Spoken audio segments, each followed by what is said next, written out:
Salut, c'est Florian, bienvenue dans cette nouvelle vidéo. Dans cette vidéo, je vais te présenter une fois de plus une de mes actions à dividendes pour PEA préférées. C'est l'action BNP Paribas, la deuxième action que je souhaite le plus détenir en portefeuille parmi les 30 actions à dividendes qui m'intéressent personnellement et sur lesquelles je souhaite investir. BNP Paribas qui a un rendement du dividende en 2021 de 8,4% au cours actuel de l'action, au cours actuel au moment où j'ai fait cette analyse, c'est-à-dire au 11 juillet 2022. Cette vidéo normalement sort le 14 ou le 15, donc voilà, plutôt le 15 même, donc ça aura peut-être un peu changé, mais on est toujours à jour. Donc 8,4% de rendement sur le dividende de 2021. Les années consécutives de versement du dividende s'élèvent à 22, c'est-à-dire que le dividende a été versé sans interruption depuis 22 ans, soit depuis l'année 2000. Je n'étais même pas né.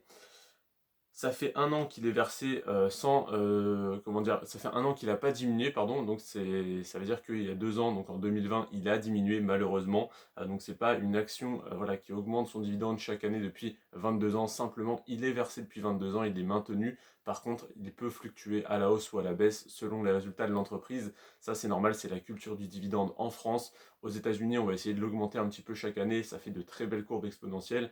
En France c'est un peu en dents de scie, c'est comme ça. Après, BNP Paribas a une très belle croissance, augmente quand même son dividende, donc ça reste très intéressant. Justement, le pourcentage d'augmentation du dividende sur les 10 dernières années, il s'élève à 15,8% par an en moyenne, ce qui est énorme. 15,8%, non pas sur 10 ans, hein, je ne te dis pas que le dividende était de 1 euro il y a 10 ans et qu'il est de 1,15 € aujourd'hui. Non, il a augmenté en moyenne de 15% par an. Donc en plus avec l'effet cumulé, les intérêts composés comme on pourrait dire, eh bien ça augmente sur 10 ans, l'augmentation est juste impressionnante. Le PER, il est très bas, il est de 6,6. C'est normal avec les crises financières, monétaires, la dévaluation de l'euro, etc. En ce moment, plus personne ne veut des actions bancaires françaises. C'est le moment d'en racheter parce que, comme tu le sais, sûrement tout est cyclique. Donc évidemment, l'euro va finir par remonter. Pas tout de suite, je pense, hein, je suis très pessimiste à ce sujet-là, mais en tout cas, sur le long terme, ça va finir par remonter. Dans tous les cas, les banques françaises voilà, s'en sont toujours très bien sorties. Elles ont connu énormément de crises et BNP Paribas, qui est la plus solide d'entre elles, d'après moi, et d'après les résultats financiers tout simplement, est celle qui devrait le plus rapidement remonter.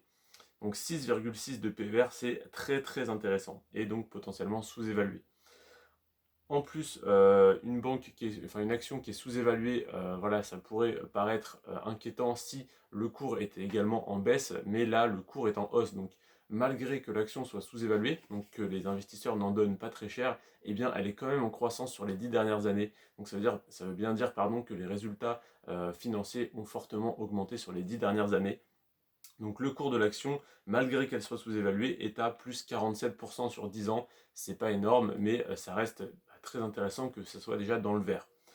Et BNP Paribas, c'est ma deuxième action préférée, celle que je souhaite détenir le plus après l'action AXA que je t'ai présentée hier. Donc BNP Paribas, j'aimerais bien qu'elle représente 9% de mon portefeuille à long terme, 9% donc de mon PEA. Le PEA, c'est 150 000 euros au total qu'on peut y mettre, donc ça représente 13 500 euros. Donc à long terme, sur 5-6 ans, j'aimerais bien pouvoir remplir mon PEA et que BNP Paribas soit ma deuxième plus grosse ligne avec 9% de mon portefeuille sur cette action, ce qui te montre que je crois énormément en cette action. Et donc ça représenterait 13 500 euros investis, plus évidemment après je ne compte pas les dividendes reçus et les plus-values latentes ou réalisées. Donc voilà pour BNP Paribas. On se retrouve demain pour l'analyse d'une action que tu aimes beaucoup, je le sais, et tu as raison. C'est l'action Ruby. Ruby, groupe pétrolier, voilà, qui a actuellement un PER très bas également parce que plus personne n'en veut en ce moment. On est sur les énergies vertes, etc. Mais on reste quand même dépendant du pétrole et on a voilà, un potentiel énorme sur Ruby. Je te présente tout ça demain. C'était Florian. Je te remercie d'avoir regardé cette vidéo. Sur ce, prends soin de toi et de tes finances et à demain. Ciao.